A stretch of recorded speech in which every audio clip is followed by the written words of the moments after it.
Hello दोस्तों, स्वागत है आप सभी का। इस क्लास में आज देखने वाले हम बिहार एसएससी का बहुत ही महत्वपूर्ण सेट।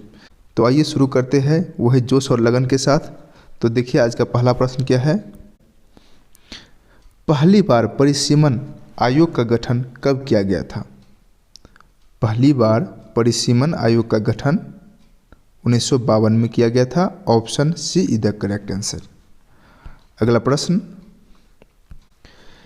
एक निर्वाचित संविधान द्वारा भारत के संविधान का निर्माण करने का प्रस्ताव सर्वप्रथम किसके द्वारा किया गया? क्रिप्स मिशन के द्वारा। Option C is the correct answer. Next question, निम्नलिखित में से कौन सा राज्य 73वें संविधान संशोधन का अभिपालन करने वाला पहला राज्य था? तो सबसे पहले यह बताइए कि 73वां संविधान संशोधन कब हुआ? यह 1992 में हुआ। इसमें क्या पारित किया गया था? इसमें पंचायती राज व्यवस्था पारित किया गया था, जिसे अभिपालन करने वाला पहला राज्य कौन था? Madhya Pradesh. Option D is the correct answer. अगला प्रश्न की ओर चलते हैं। किसी राज्य में नगर पालिका का सीमा क्षेत्र अधिसूचित करने के लिए निम्नलिखित में से कौन सक्षम है? तो सबसे पहले आप यह बताइए कि नगर पालिका संविधान के किस अनुसूची में है? तो यह 12वीं अनुसूची में है। तो आपको यह भी बता दीजिए कि 11वीं अनुसूची में क्या है, कमेंट कीजिए। 11वीं अनुसूची में पंचायती राज है। तो इसका सही आंसर क्या हो गया? सही आंसर हो गया संबंधित राज्य का राज्यपाल। Option B is the correct answer. अगला प्रश्न, किसने कहा था कि राष्ट्रपति का राजकीय आपात संविधान के साथ धोखा है? यहाँ आपात का चर्चा हुआ, तो आप लोग यह बताइए कि आपातकाल कितने प्रकार की होती है? तो आप कहिएगा आपातकाल सर 3 प्रकार के होते हैं। एक होता है राष्ट्रीय आपातकाल, जिसकी चर्चा संविधान के अनुच्छेद 352 में है। दूसरा राष्ट्रपति शासन, जिसकी चर्चा 356 में है। और वित्तीय आपात, जो 360 में वर्णित है। किसने कहा था राष्ट्रपति का राजकीय आपात संविधान के साथ धोखा है? तो इसका सही आंसर हो जाएगा ऑप्शन सी के.एम. नाम्बियार। अगला प्रश्न देखिए, एक ही व्यक्ति को 2 या 2 से अधिक राज्यों का राज्यपाल बनाने संबंधी प्रावधान किस संविधान संशोधन के द्वारा किया गया? 7वां संविधान संशोधन। Option C. यह कब हुआ था? 1956 ईस्वी में। अगला प्रश्न की ओर चलते हैं। अगला प्रश्न है, केंद्रीय सतर्कता आयोग का गठन किस समिति की अनुशंसा पर किया गया? इसका गठन संस्थानम समिति की अनुशंसा पर किया गया। Option A. अगला प्रश्न देखिए, भारतीय संविधान के निम्न में से किस अनुच्छेद में अंतर्राज्यीय परिषद के गठन का प्रावधान है? अंतर्राज्यीय परिषद किस अनुच्छेद में है? तो आप बताइएगा अनुच्छेद 263। Option C is the correct answer. Next question, शिल्प वेद निम्न में से किस वेद का उपवेद है? वेद कितने प्रकार के होते हैं? तो आप बताइएगा 4 प्रकार की। कौन कौन? ऋग्वेद, सामवेद, आयुर्वेद और अथर्ववेद। तो ऋग्वेद का उपवेद कौन है? तो आयुर्वेद। सामवेद का गंधर्व वेद, आयुर्वेद का धनुर्वेद और अथर्ववेद का शिल्प वेद। यानी कि इसका सही आंसर ऑप्शन डी हो गया। अगला प्रश्न, निम्नलिखित में से कौन सा युग्म सही सुमेलित नहीं है? कौन सा नहीं है? ऑप्शन ए है चौहान वंश का संस्थापक वासुदेव, सही है। परमार वंश उपेंद्र, यह भी सही है। सोलंकी वंश का पृथ्वीराज प्रथम, यह भी सही है। घरवार वंश का संस्थापक कौन है? मूलराज प्रथम। कौन है? मूलराज प्रथम। ऑप्शन डी इसका करेक्ट आंसर हो गया।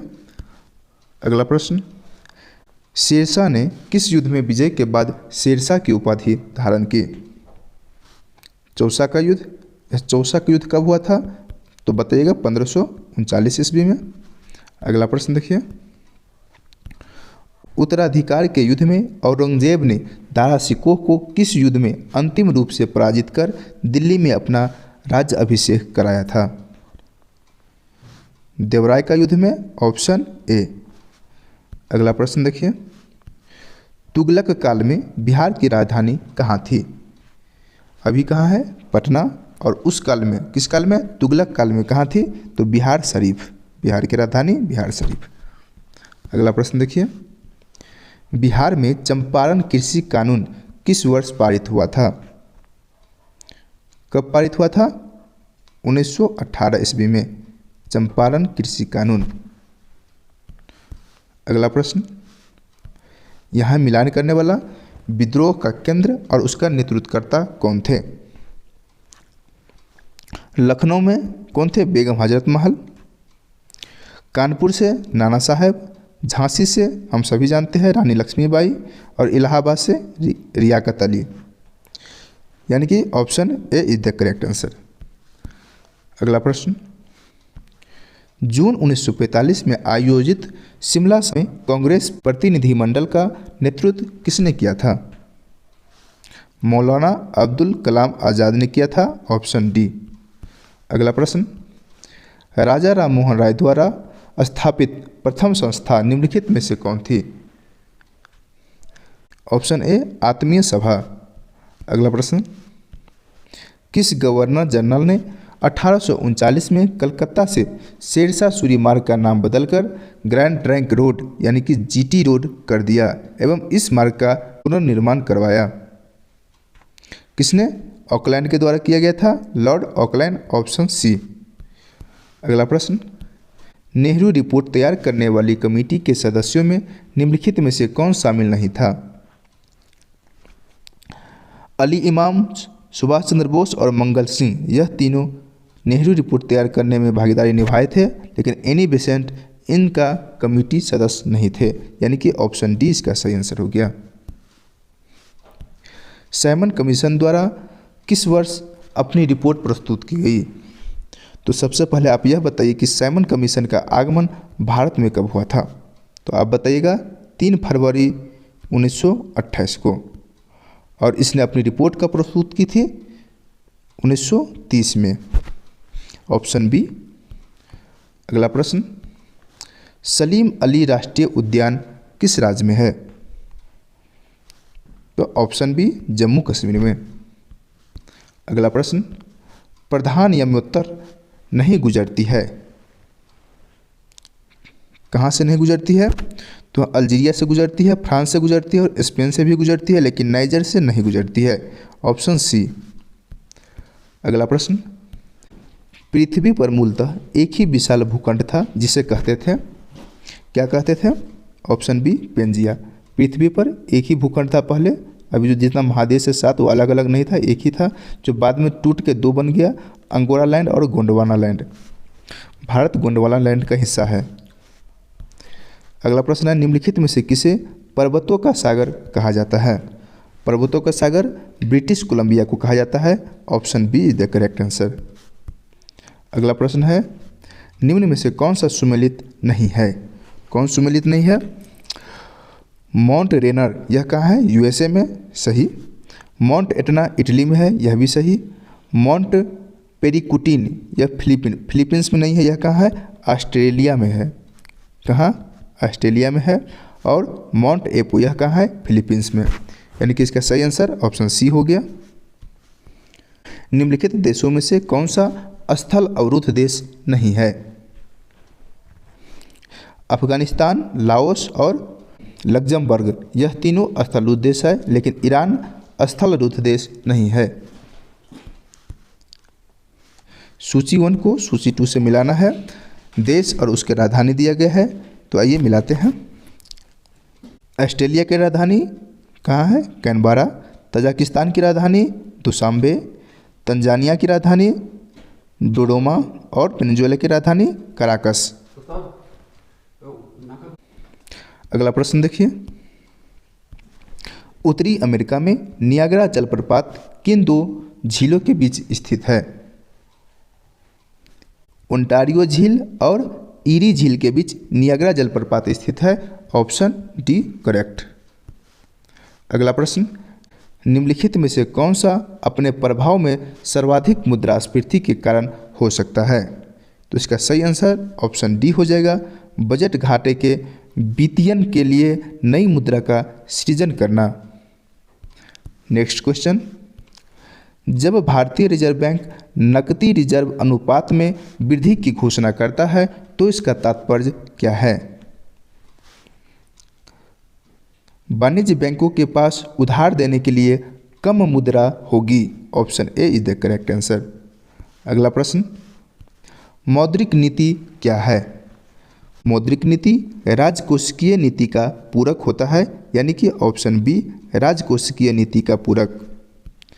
अगला प्रश्न, निम्नलिखित में से कौन सी स्कीम ग्रामीण विकास के लिए नहीं है? ट्रैसम, JRY, IRDP, यह तीनों स्कीम ग्रामीण विकास के लिए है, लेकिन CRY ग्रामीण विकास के लिए नहीं है। Option B. अगला प्रश्न, भारत सरकार का कौन सा मंत्रालय भारत की विदेश व्यापार नीति से संबंधित है? ऑप्शन सी वाणिज्य एवं उद्योग मंत्रालय। अगला प्रश्न, वर्ल्ड इकोनॉमिक आउटलुक इंडेक्स कौन प्रकाशित करता है? Option C IMF। तो आप लोग कमेंट करके यह बताइए कि इसमें भारत कौन सी पायदान पे है। 35 नंबर क्वेश्चन है, भारत जेंडर बजटिंग कब शुरू किया गया था? केंद्रीय बजट 2005-06 में। Option A. किस राज्य सरकार द्वारा गीता कार्मिक बीमा योजना की शुरुआत की गई? किसके द्वारा यह गीता कार्मिक बीमा योजना शुरुआत किया गया? तेलंगाना के द्वारा। Option A. अगला प्रश्न, विश्व आर्थिक स्वतंत्रता सूचकांक 2023 में भारत का स्थान कौन सा है? 131वां है। Option C. अगला प्रश्न, राष्ट्रीय पिछड़ा वर्ग आयोग के अध्यक्ष कौन है? हंसराज गंगाराम अहीर। Option C. अगला प्रश्न देखिए, राष्ट्रीय डॉल्फिन दिवस कब मनाया जाता है? 5 अक्टूबर को मनाया जाता है। Option A. अगला प्रश्न, हाल ही में किस चक्रवात या तूफान ने म्यांमार बांग्लादेश के तट पर कहर बरसाया? उस चक्रवात का नाम क्या है? Mocha. Option A. Next question, one स्थिति रिपोर्ट 2021 के अनुसार वृक्षावरण का प्रतिशत कितना है? Option D 2.91%। अगला प्रश्न, हाल ही में पद्म विभूषण सम्मान से सम्मानित SM कृष्णा का संबंध किस क्षेत्र से है?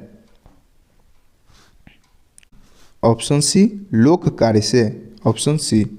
अगला प्रश्न, दीप ग्रेस इक्का का संबंध किस खेल से है? हॉकी से। Option B. अगला प्रश्न, the elephant whisperers documentary के निर्देशक कौन है? कार्तिकी गोंजाल्विस। Option B. अगला प्रश्न, SCO शिखर सम्मेलन 2023 का आयोजन कहाँ किया गया है? भारत में। Option A. अगला प्रश्न, किस बैंक द्वारा प्रोजेक्ट कुबेर लॉन्च किया गया है? Project Kuber state bank of India के द्वारा लॉन्च किया गया। Option A. अगला प्रश्न है, भारत का ऑटो बाजार निर्माण के क्षेत्र में विश्व का कौन सा स्थान है? तीसरा स्थान है। Option B is the correct answer. अगला प्रश्न, ईरान पाकिस्तान गैस पाइपलाइन को निम्न में से किस से जाना जाता है? शांति पाइपलाइन। Option C. अगला प्रश्न, पेगासस स्पाईवेयर को किस देश के द्वारा विकसित किया गया है? ऑप्शन डी इजराइल के द्वारा। अगला प्रश्न, निम्न में से कौन सत्य फल का उदाहरण नहीं है? अंगूर सत्य फल है, खजूर सत्य फल है, सेब यह एक असत्य फल है। Option C. अगला प्रश्न, जैसे जैसे हम आवर्त में आगे बढ़ते हैं तत्वों की संयोजकता यानी कि वैलेंसी में क्या प्रभाव पड़ता है? इसका सही आंसर ऑप्शन डी हो जाएगा, प्रारंभ में बढ़ता है फिर घटता है। अगला प्रश्न देखिए, कार्बन 12 परमाणु में होता है कितना प्रोटॉन, इलेक्ट्रॉन और न्यूट्रॉन? तो आप बताइएगा। कार्बन 12 में 6 इलेक्ट्रॉन, 6 प्रोटॉन और 6 न्यूट्रॉन होता है, ऑप्शन ए। अगला प्रश्न देखिए, डंक वाले स्थान पर किसके प्रयोग से आराम मिलता है? Option B, baking soda. अगला प्रश्न, किसी भी उदासीन विलयन का पीएच मान कितना होता है? 7। किसी भी उदासीन विलयन का पीएच मान 7 होता है और 7 से जितना कम होगा उतना अम्लता एसिडिटी बढ़ता जाएगा और 7 से जितना अधिक होगा उसका क्षार बढ़ता जाएगा। अगला प्रश्न, सूर्य की ओर सूर्यमुखी की गति का कारण क्या है? Phototropism, option A. अगला प्रश्न, वृद्धि हार्मोन किसके द्वारा स्रावित होता है? ऑप्शन ए, पीयूष ग्रंथि के द्वारा। अगला प्रश्न है, निम्न में से पौधों का वृद्धिरोधी हार्मोन कौन सा है? ऑप्शन सी, एब्सिसिक अम्ल। अगला प्रश्न देखिए, हाइपरमेट्रोपिया के मामले में सुधार के लिए किस लेंस का उपयोग किया जाता है? दूरदृष्टि दोष के लिए उत्तल लेंस, ऑप्शन ए, और निकट दृष्टि दोष के लिए अवतल लेंस। अगला प्रश्न, वास्तविक और उल्टे प्रतिबिंब के लिए दर्पण का आवर्धन कैसा होना चाहिए? ऋणात्मक होना चाहिए, ऑप्शन बी। अगला प्रश्न, धात्विक चालक में विद्युत धारा का प्रभाव? ऑप्शन ए, केवल इलेक्ट्रॉनों के कारण। अगला प्रश्न, टांका यानी कि शोल्डर किन अवयवों का मिश्रण है? शोल्डर टीन और सीसा यानी कि ऑप्शन ए, टीन और लेड का मिश्रण होता है। अगला प्रश्न, निम्न में से कौन सा अग्र मस्तिष्क का हिस्सा नहीं है? अग्र मस्तिष्क का हिस्सा कौन सा नहीं है? मेंडुला, बाकी सेरेबलम, थैलमस और हाइपोथैलेमस, यह तीनों अग्र मस्तिष्क का हिस्सा है। अगला प्रश्न, निम्नलिखित में से कौन सबसे बड़ी अंतःस्रावी ग्रंथि है?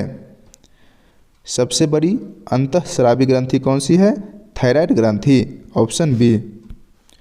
अगला प्रश्न, शहद का प्रमुख घटक क्या है? Fructose, option B. अगला प्रश्न, मांसपेशियों के निर्माण और वृद्धि तथा एंटीबॉडी बनाने के लिए इनमें से कौन अधिक आवश्यक है? वैसे तो सभी है लेकिन सबसे अधिक प्रोटीन का होता है योगदान, option A is the correct answer. अगला प्रश्न, मलेरिया रोग से शरीर का कौन सा अंग प्रभावित होता है? मलेरिया से प्लीहा प्रभावित होता है, ऑप्शन ए प्लीहा। अगला प्रश्न, सूची 1 को सूची 2 से मिलान करना है। जीव और उस संघ का नाम दिया गया है कि किस संघ में कौन सा जीव आता है। तारा मछली संघ इकाइनोडर्मेटा के जीव है, सही। पैला संघ मोलास्का का जीव है। नेरिस संघ एनालीरा का जीव है। प्लेनेरिया यह संघ प्लेटीहेल्मिनिथीज का जीव है, यानी कि सभी सुमेलित है। तो ऑप्शन ए हो जाएगा 1, 2, 3, 4। अगला प्रश्न,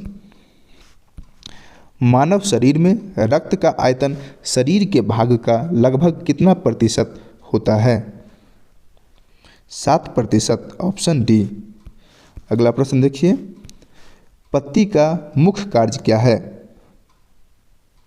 पत्ती का मुख्य कार्य प्रकाश की उपस्थिति में प्रकाश संश्लेषण, फोटोसिंथेसिस, ऑप्शन बी। खाना बनाना। अगला प्रश्न देखिए, एक बिंदु पर चुंबकीय क्षेत्र की उपस्थिति का पता किसके द्वारा लगाया जाता है? ऑप्शन बी, एक कंपास सुई के द्वारा, ऑप्शन बी। अगला प्रश्न देखिए, निम्नलिखित में से किस तंतु के अणुओं में प्रोटीन इकाइयाँ होती है? ऑप्शन बी रेशम के अणुओं में। अगला प्रश्न, मौसम की रिपोर्ट किस थर्मामीटर का उपयोग करके बनाई जाती है?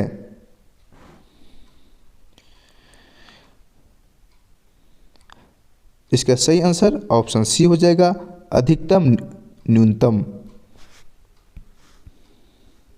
अगला प्रश्न, ध्वनि की प्रबलता किसके द्वारा निर्धारित की जाती है? ऑप्शन ए कंपन और आयाम के द्वारा। ध्वनि किसके द्वारा मापा जाता है? तो डेसिबल के द्वारा। अगला प्रश्न देखिए, कोशिका में उपस्थित जेली जैसा पदार्थ क्या कहलाता है? Option C cytoplasm. अगला प्रश्न, अल्फा किरणों के संबंध में निम्नलिखित में से कौन सा कथन सत्य है? पहला कथन है, अल्फा किरणें फोटोग्राफिक प्लेट को काला कर देती है। सही। अल्फा किरणें विद्युत क्षेत्र में ऋण आवेशित प्लेट की ओर विक्षेपित हो जाते हैं। सही। अल्फा किरणें प्रतिदीप्त उत्पन्न करती है। गलत। यानी कि ऑप्शन डी हो जाएगा इसका सही आंसर, ए और बी दोनों। आशा करता हूं कि आज की क्लास में जितना भी क्वेश्चन बताया गया सभी महत्वपूर्ण था, आप लोग सभी सीखे होंगे। और आपका स्कोर कितना हुआ कमेंट करके ज़रूर बताइएगा। वीडियो अच्छा लगा हो तो लाइक कीजिएगा, शेयर कीजिएगा और चैनल पर नहीं है तो सब्सक्राइब जरूर कर लीजिएगा। धन्यवाद।